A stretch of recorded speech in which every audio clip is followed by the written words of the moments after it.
Hello everyone and welcome to episode 2 of the Chrome Cardboard Podcast. I am Gareth Smith and today I'm joined by co-host Stephen Clark. How are we doing, Stephen? Yeah, very well, very well. How are you? All good, all good. Another week is in the books and we're now hit officially reveal season for Cyberpunk TCG. So I think it's about time we start reviewing cards and seeing what the cards are, because there's been some big changes to some cards already, so I think it's time we start off with the first colour, which is red. Red's been all about max power and damage. All about hitting big and hard, and probably the colour I will play. Don't know what your thoughts upon seeing cards, Stephen, so far, but what are you thinking from what you've seen of the red cards previously? I'm liking what I'm seeing with red. I think red as an archetype, it's got a lot of different things going for it. There's a lot of cards that say draw a card, which famously in card games is one of the best things you can do. And then it's fighting, it's hitting hard, and it's taking gigs and winning games. So yeah, definitely a colour I'm going to play around with.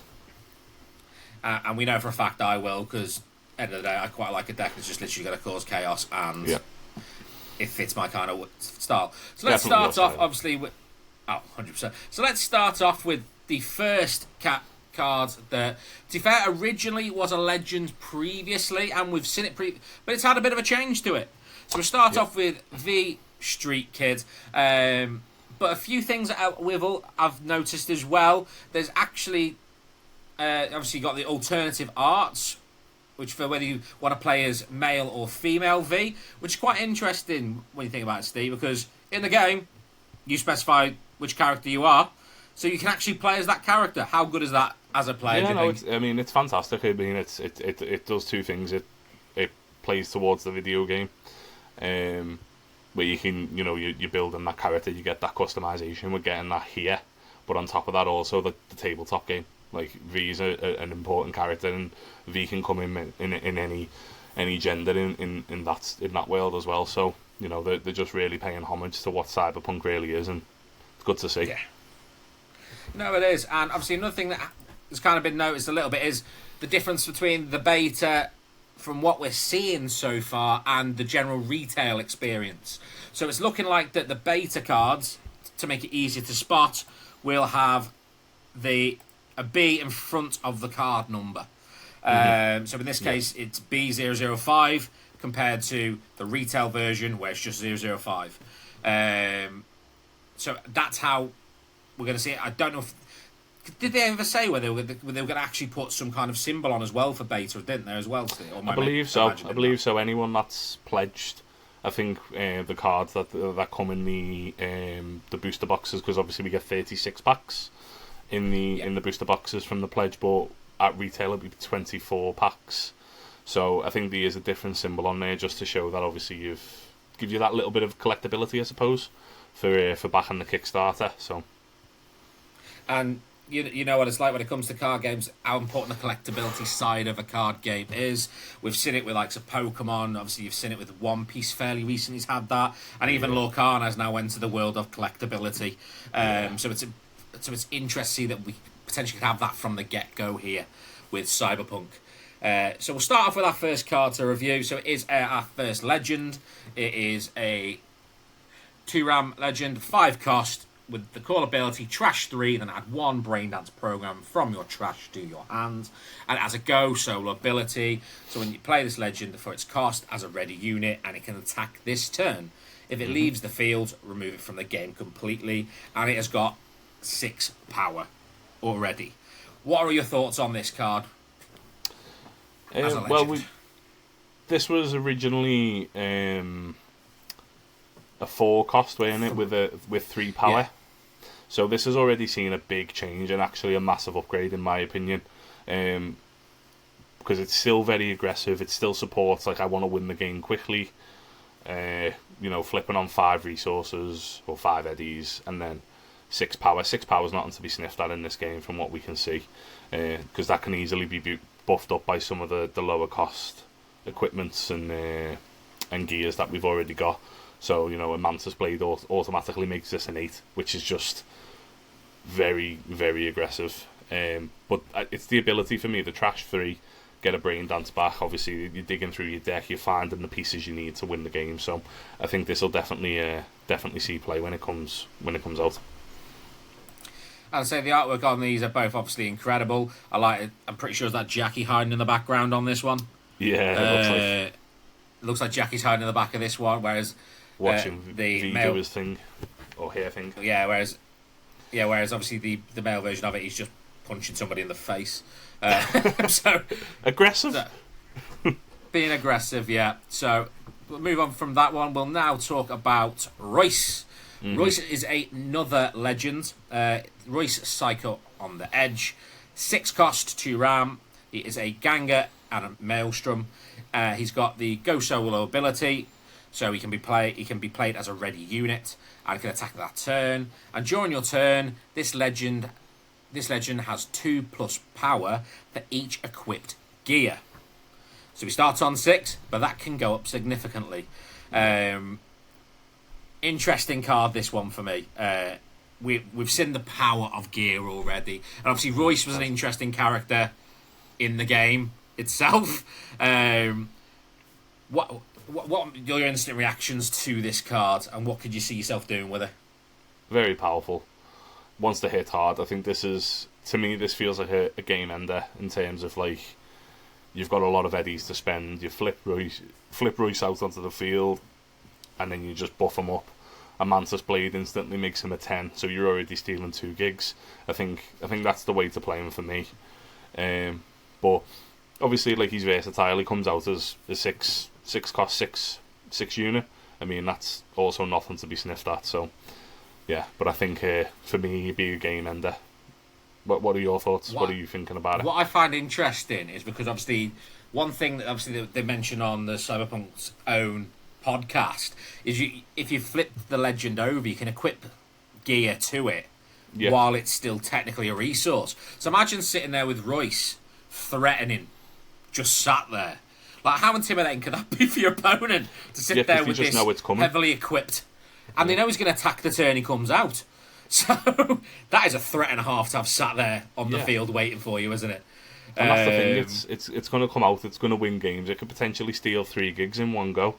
And that tempo swing is sometimes you can't come back from it. So, yeah, definitely a game finisher. Yeah, he's a very good card. This does feel the kind of card that I could see yourself playing. Today, I know you like. Is it Voltron style decks? Voltron, is it from Magic? Yeah. Voltron, where you literally have one thing and make it huge. And because I remember you from Star Wars Universe with Chewbacca doing the same thing. So this is definitely something I can see yourself building around. Definitely one I'll play with. Interesting card for me.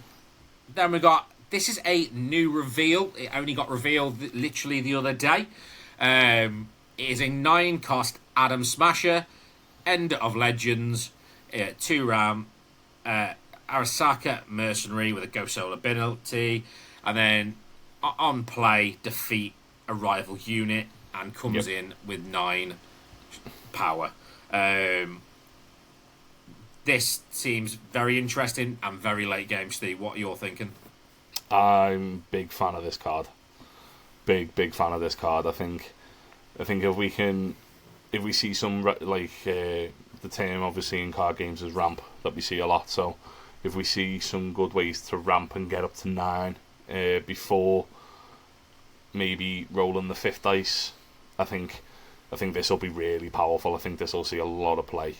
Obviously, given the right circumstances, we have to see the ramp because 9 feels expensive from playing the starter decks and whatnot. But I think most games you get ramp, so I'm excited to see how that pans out. But what are your thoughts? How are you feeling about this one?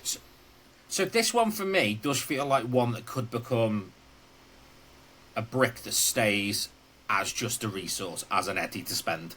Mm-hmm. So all it'll take is missing a gear to sell for a turn or 2, and you could just be left with this 9 cost thing just sat there that you can never get to play. You don't get to use the Go Solo. And that to me it feels like something that is a bit of a risk, but obviously that risk feels reward. Like a trap. Yeah. And I think we've all played games where we've ended up with a big card in our hands that we want to use and we never get there. Well, and that would be my concern with this.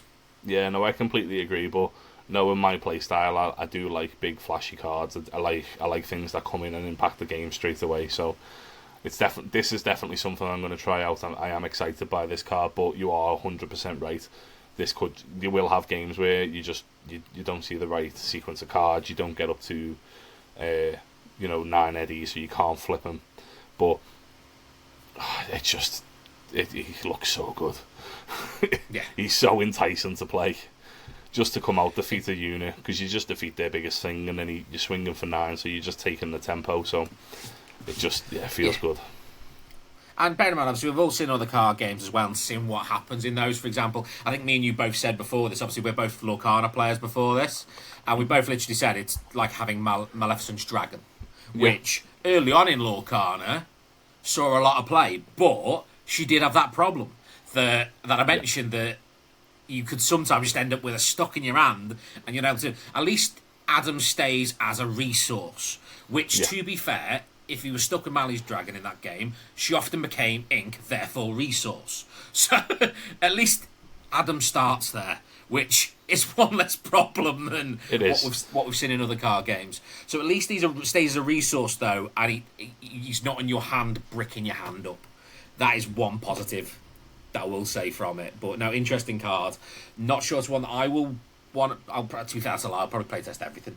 But everything looks good. It's one. Yeah, I think it could be an interesting card. I think there's a lot to work with it. But as I said, I do think it's the risk that you have some games that you just won't see it. But he definitely fits in with the red theme of just having big things that smash hard. Yeah, definitely. The next card we're going to look at is our first legend that doesn't have a go solo ability in red so far, which is interesting. We have. I always can never say this one right. So we have Yorinobu Arasaka. Yep. Yorinobu Arasaka. I'm terrible at saying the names. And you got Embracing Destruction. He is the 2-cost 2 ram. The first time a friendly Arasaka unit attacks each turn, draw 1 card. Then if you have less than 20 street cred, discard a card. Now this is a card we have seen before, because obviously it's the one that is in the Alpha Kit originally, and it is actually not changed at all, because this is one of the few cards from the Alpha Kit that's still legal in the moving forward. But we've also seen how powerful this card can be. This card particularly, I think, was one that you were a big fan in the Alpha Kit, if I'm rightly, Steve.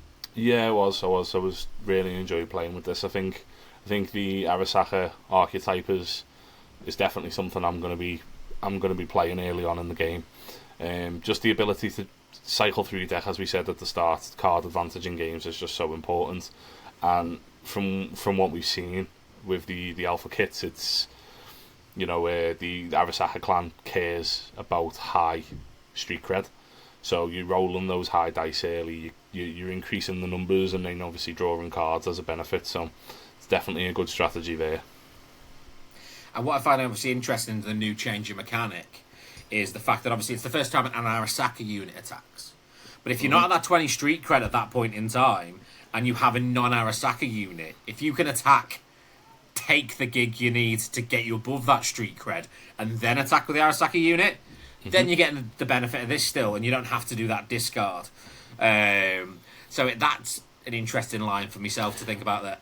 Well, to be fair, we would need to get a ruling on it, but there is a full stop between the draw 1. So obviously, to me, that would say that every time when you attack, if you were to take a gig, even if you're less than 20, if you take a gig and the gig puts you above 20, the game state checks after the gig is on your side. So if you're on 19 and you take the smallest gig that gets you to 20, 22, say, the game state check wouldn't happen until you have the gig. Yeah. So obviously when you don't have to then. So you can still do it in that attack to me. But obviously we'd have to get official ruling on that before the game releases. But that to me seems the way it would play out. And we've also seen other things where you can raise the power of gigs as well. Yeah. So you may have that where if certain other types of units attack, or again, that can come into play. But it is interesting. Obviously, we saw how powerful this was. Card advantage is always king in these games. And being able to draw a card every turn cannot be a bad thing. Just from attacking. Good. And then we're going to go to our first unit.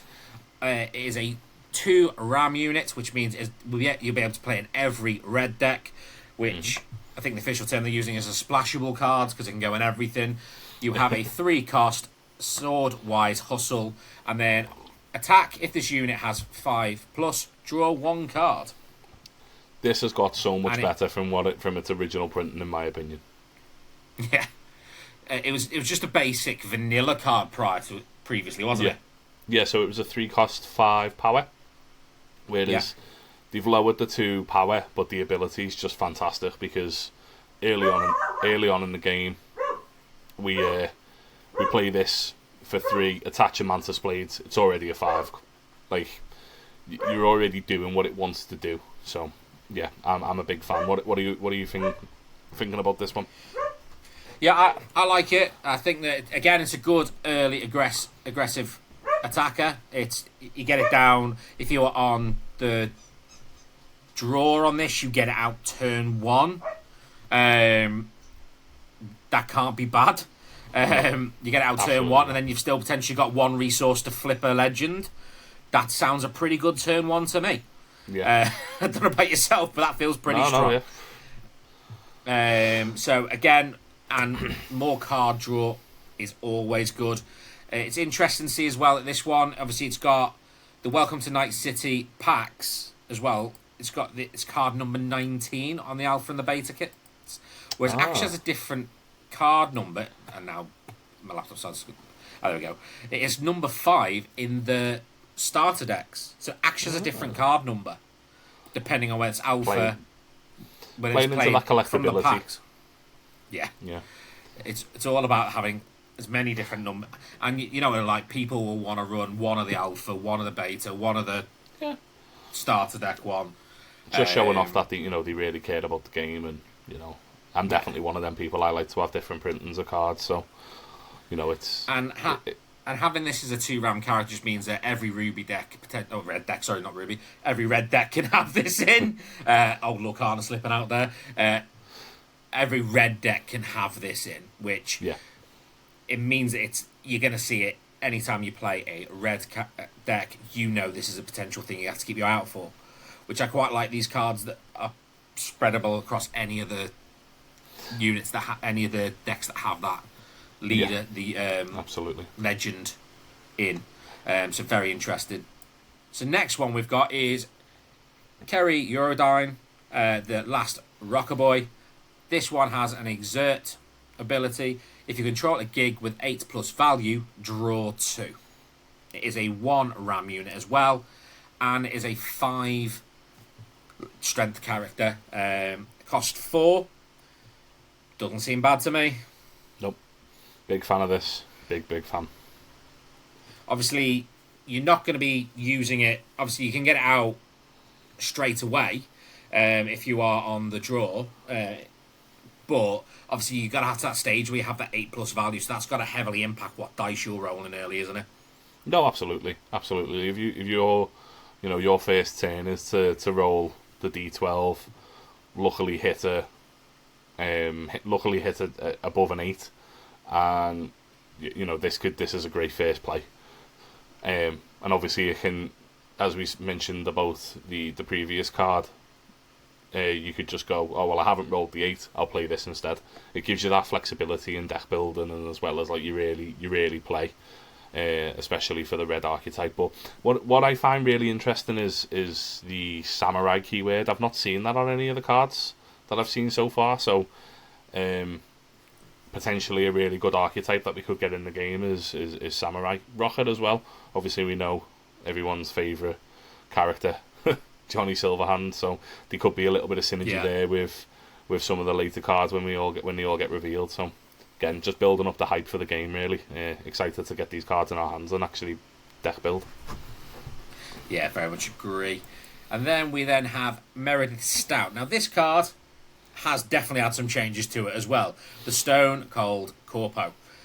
She is a blocker, That's which a new, I'm pretty isn't sure she wasn't originally. it? This unit has +2 power while fighting a legend. Ooh, interesting ability. Which is interesting. Obviously, there's the interaction with V early on, isn't there, in Cyberpunk 2077. When a rival adjusts or swaps one or more friendly gigs, you may add a card from your trash to your hand. Which, bearing in mind you have V, put stuff in your trash, she then get it back out for you. She is also a 5+ strength character, and again, she is a 1 ram character, so she can go in every red deck. She's a Corpo and a Militech as well. Yep. So, thoughts, Steve? What are we thinking about Meredith? So, I have a question that you might have the answer to. So, this unit has 2+ power while fighting a legend. Does that mean when she's spent and is the aggressor, or is that just in general when if she's blocking she gets +2 if it's a legend? I'm pretty sure it's both. Is it? So that makes it really interesting. So just in general, yeah. Because I'm pretty sure the term is when you are attacking is fighting, so that's classed as a fight. Okay. So I think that it is both. Obviously, we can always rule check at another time, but I'm pretty sure it means both.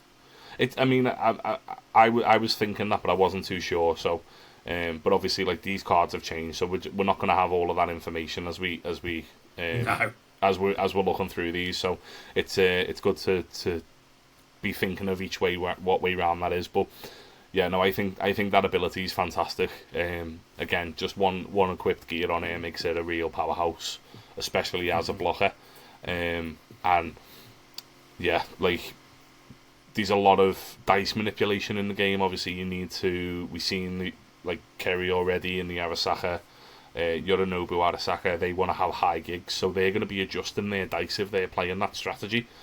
This just allows you to get things back to your hand because of that. So it's just already making your opponent think about how they want to go about their plays and about their turns. So yeah, definitely a big fan of this card. And it's also it's nice to see already, a anti-legend strategies, having stuff in play to counter the power of legends. To already have something in the game that's like, actually no, your legend isn't going to be as good as you think because I've got this that's going to prevent that. Interesting card. Well, if you play this turn 1 and then your opponent flips V and attacks without any equipped gear, this just instantly takes out V. So it's definitely something for your opponent to think about. Yeah, agreed. And obviously we've seen as well how important blockers are. I think obviously from the Alpha Kit, those games where you didn't find any blockers, how horrible did they feel? Yeah, they didn't feel good. Particularly if your opponent was finding nothing but blockers. So you weren't able to take a gig ever, yet they were taking yours every turn. So having more blockers cannot be a bad thing. Absolutely. And yeah, I find this art quite amusing, to be honest with you. Like, literally, it's perfect for her. Like, she literally sat there while someone's getting beat up in the background. Yeah. Like, it's spot on for her. Couldn't agree more. It's exactly what she wants to orchestrate.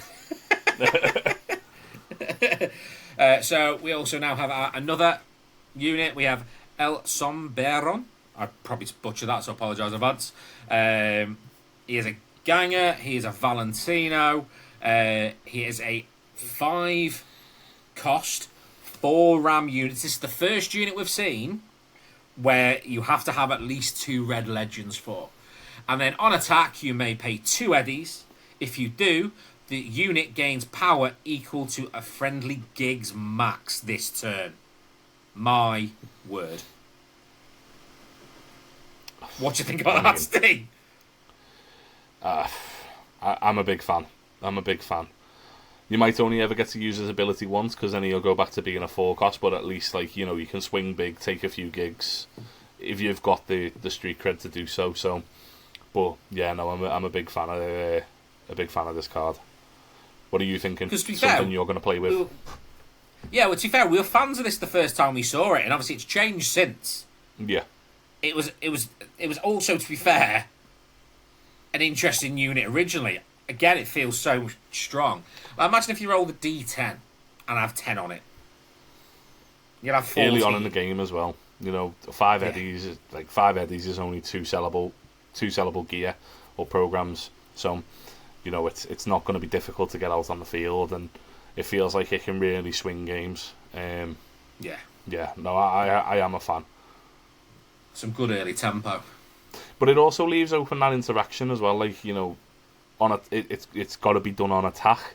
So, I mean, you might just go, I'll just swing in for 4, take a gig, but then not want to play other cards from your hand. So it's obviously, again, that thinking through your plays, sequencing things correctly, because it wouldn't feel good if you were to just attack and this gets blocked by one of the 2 power blockers.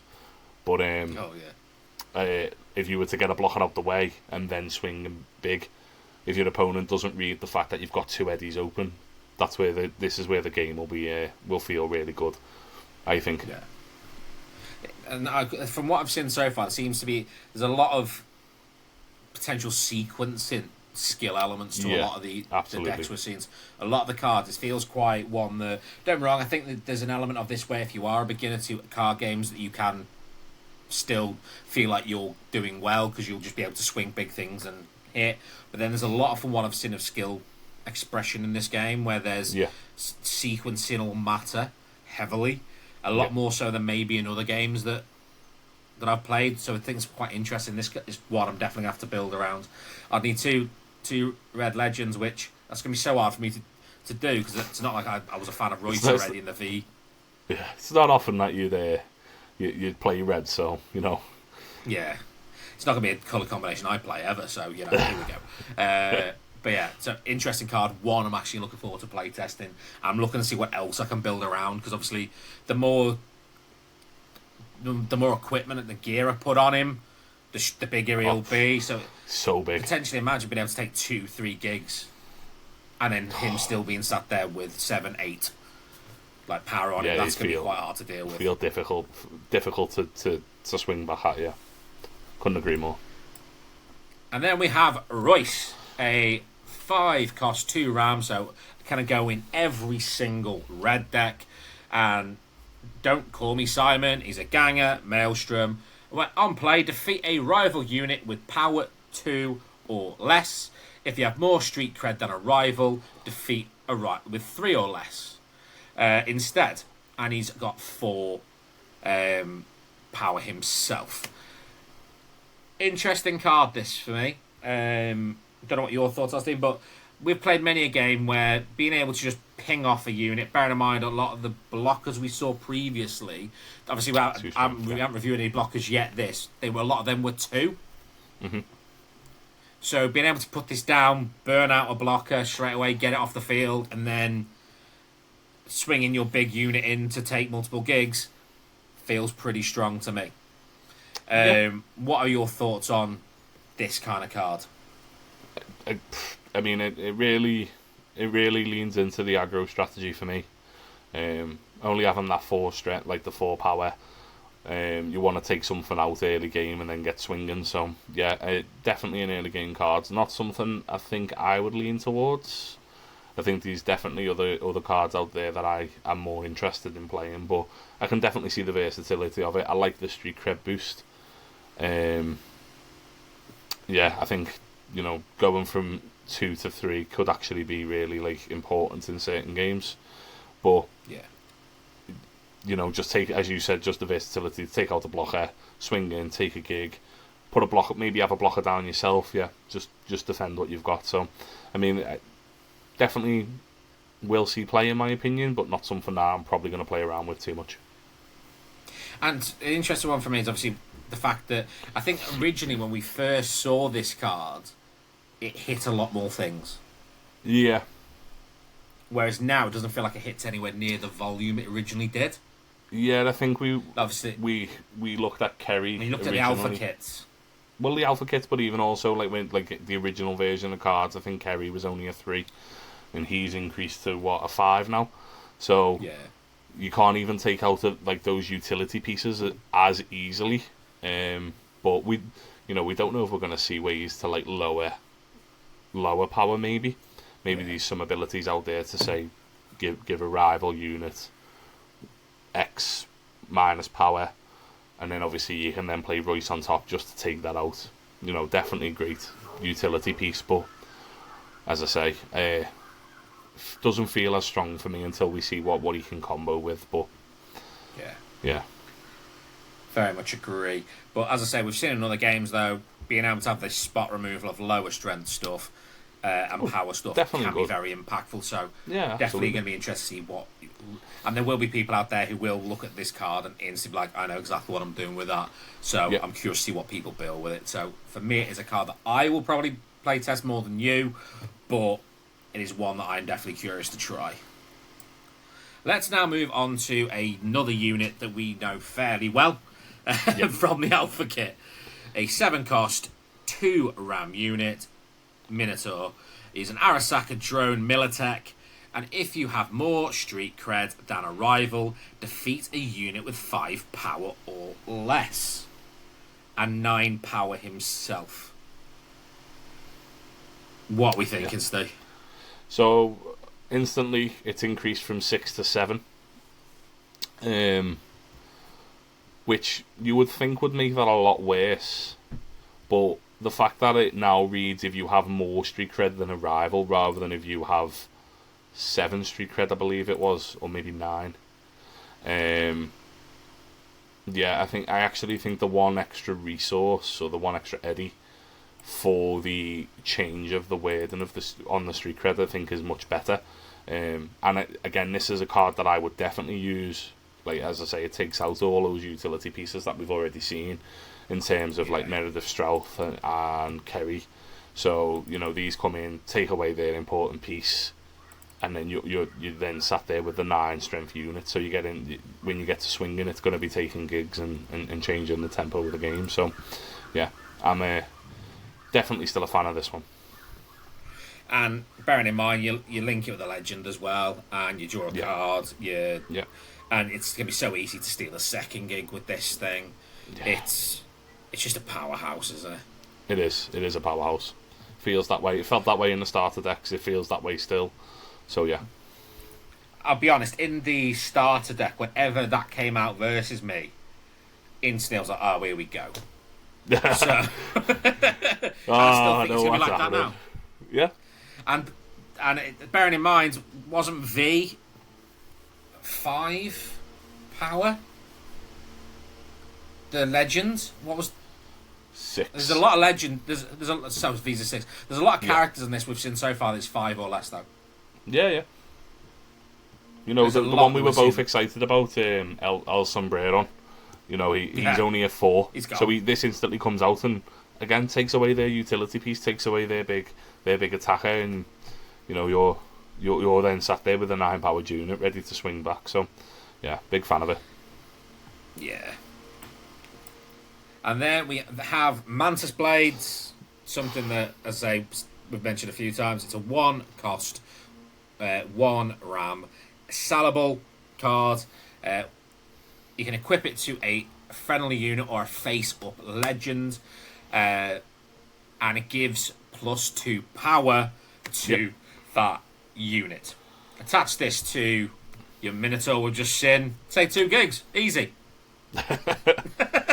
Anything else? That easy. That easy. Nothing else to say. I mean, this is one of the cards that I think is going to see heavy play. I don't see the downside of putting this in your deck. I think this will be a full 3-0 for me. It's sellable. It's a 1 cost. It boosts by 2. Like, those stats are good. It's definitely one I'm going to be playing with heavily. It just makes everything better. Man, this on a Royce instantly takes 2 gigs.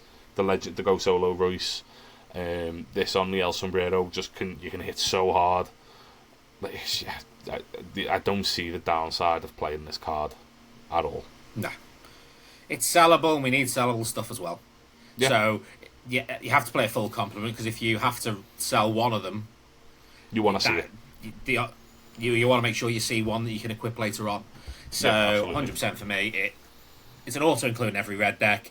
Again, it's one that we've seen that is powerful. And it yeah, just it's swings just such a games. good card. Yeah, just swings games from some of the effects we've already seen in terms of destroying gear, and then you equip this to your unit.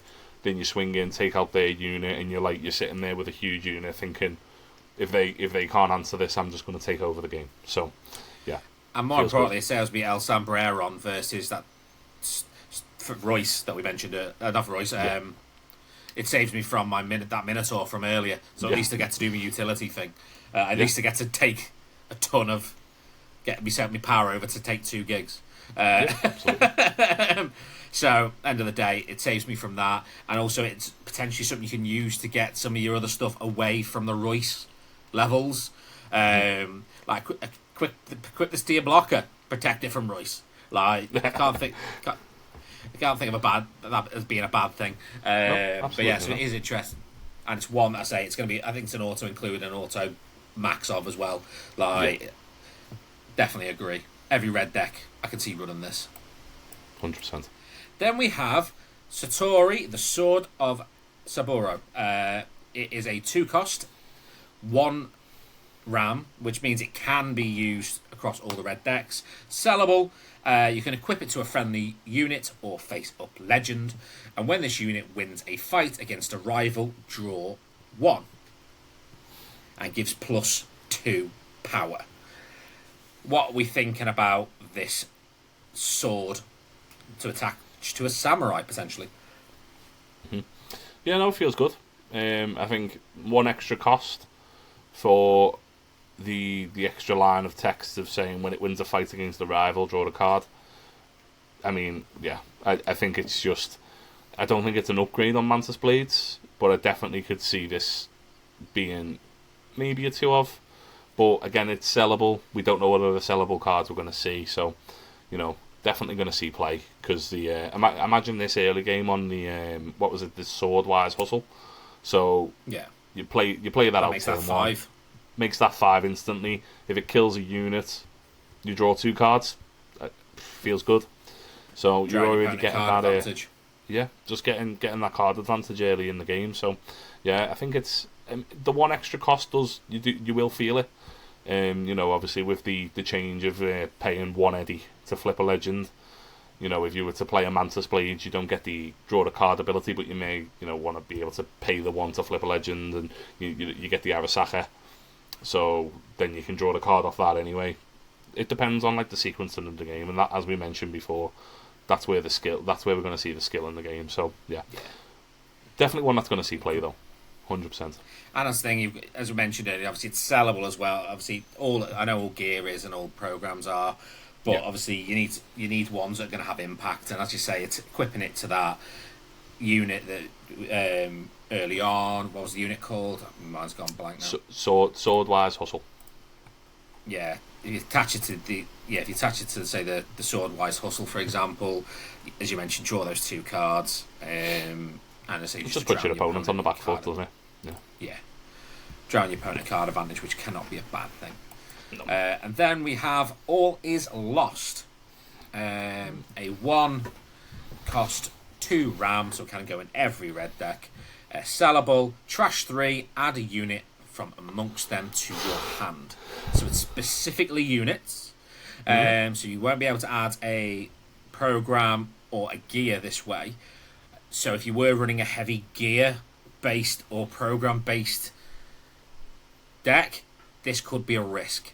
But Steve, as you know from many games, the ability to basically dig through your deck and sculpt your hand isn't a bad thing usually.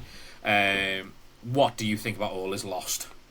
Yeah, no, I think it's really important that you mention that it's only a unit, but it also says from among them. So you're only going to get to look at those 3 cards that you can't. So you can't take a unit that's previously been trashed from the battlefield. So it's important to remember that you're only getting pay 1, dig 3 is very good. It's very powerful, but with it only being a unit and not just return a card to hand, that will change where it will see play, how it will see play.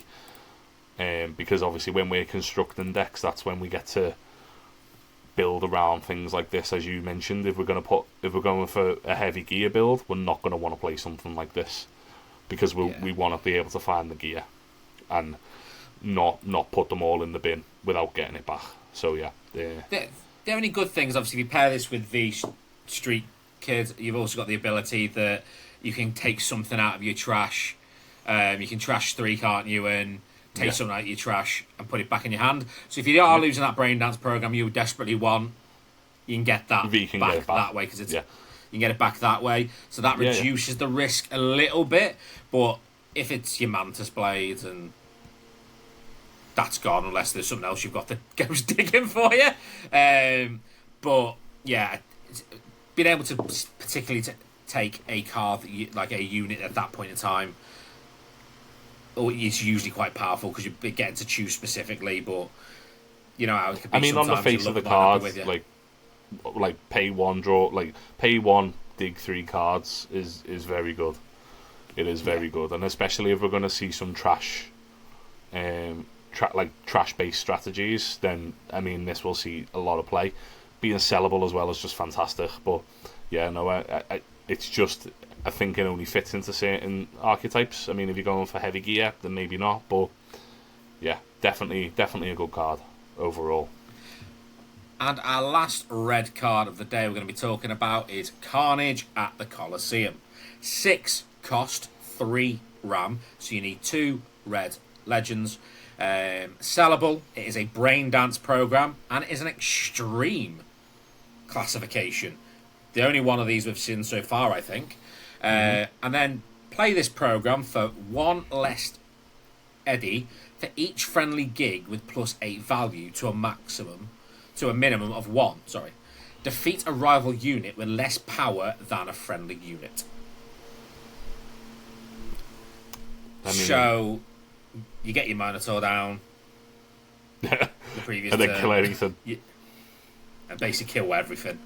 You bring out Adam Smasher, just kill another thing. And obviously you then steal some gigs above 8 while you're at prior to that, so you then find that it then reduces the cost by 1 for every 8+ you've got. You get this for 4, for 3 potentially. That feels pretty good to me. Yeah, no. I mean, the thing is with a card like this, you've got to. I mean, 6 cost feels high, but obviously with the built-in discount, you have to like really think about where this is going to come online, because friendly gig with 8+ value. So what we have the D12, the D10, that we can roll. On the D8. So we'd have to roll an 8 with the D8. We'd have to roll above an 8 with the 10 and the 12 on turns 1, 2, and 3, just to get this online by turn 3 without stealing any gigs. So realistically, this is not going to come online for a major discount until like turn 4. Yeah. So that's something that you need to consider. But I think as a late game card, like you mentioned V when we were looking at the previous card, this is a brain dance. So if this is in your trash, flip V, take that. You may have your opponent's dice that are above an 8. You can pay 1 for this. If you've got all of those dice, you can sequence the play to attack in, take their high value dice, flip V, take this back to your hand, kill one of their units. That in and itself as a turn is fantastic. But obviously you don't want to get stuck with this in your hand early on, and you're like, I've got no cards to play, I've got no plays. But I mean that comes down to deck construction. So this is definitely one that I'm excited about. Sell it. Yeah, well that's the upside, isn't it? But important to mention the RAM value with 3. So obviously you can only play this in double red. But yeah, no, definitely one I think is a build around and really interesting. It really synergizes well with V. So yeah, one I think we'll see play. You have it with V and maybe your other legend being Adam Smasher with this. Yeah. Actually, no, Royce as well fits. Like, either of them two. You have V with either Adam Smasher or Royce with this, and you literally have these two massive units. If you've got Adam Smasher and you've got him out, and you basically take out two things after you brought Adam Smasher out, you then the next turn you take something else out, as well as having this massive unit on board. It's not your opponent's not in a good place. The opponent's going to be on the back foot and trying to be on the defensive, and that can really swing games. That that's like the turn I've just described. That's a game win and play. That's gonna more often than not make your opponent go, "Oh, I now don't have the resources to answer what's just happened." Like, depending on the board state, obviously, but being able to take something like take a gig, flip the V, take this back to your hand from the trash, play it for potentially one Eddie, take out one of their best units, and then it puts them in a good, puts you in a good spot moving into the late game. So yeah, I think it's a very good card. No, agreed. And obviously all these cards are available to be found on cyberpunktcg.com in the card section. Obviously it's also worthwhile, if you haven't already, find it at your local TCG game store if they are going to be stocking this to play. Absolutely.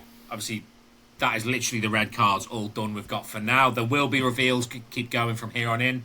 As they have said, they are officially in reveal season, which is always the most exciting time for any card game player when we hear about new stuff. Absolutely. Even usually before we've even in some games, while we're only just got stuff, we're excited to hear about the next set. So next, and I'm usually the other way because I'm usually the other way with card reveals, aren't I? I don't tend to look at spoilers too often, but I've now seen the error of my ways. I'm excited. I'm so excited to see cards coming out now, especially with the recent changes we've just had to Cyberpunk. So yeah, keep an eye out on what we're doing. We'll be talking about them all. So yeah.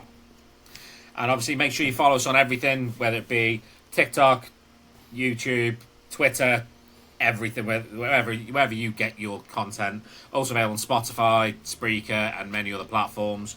So please keep checking us out. But obviously, from myself, it's thank you very much for listening today. And obviously, thank you very much, Steve, for your time again, as always. Absolutely. Pleasure. We'll be back soon next time. Next time we'll be on about the yellow cards. There may be more cards for us to talk about that's currently available online, so there may be a few spoilers that we haven't yet seen yet, which is always interesting to see. It's good to see. But thank you very much at home. We'll be back soon with another episode.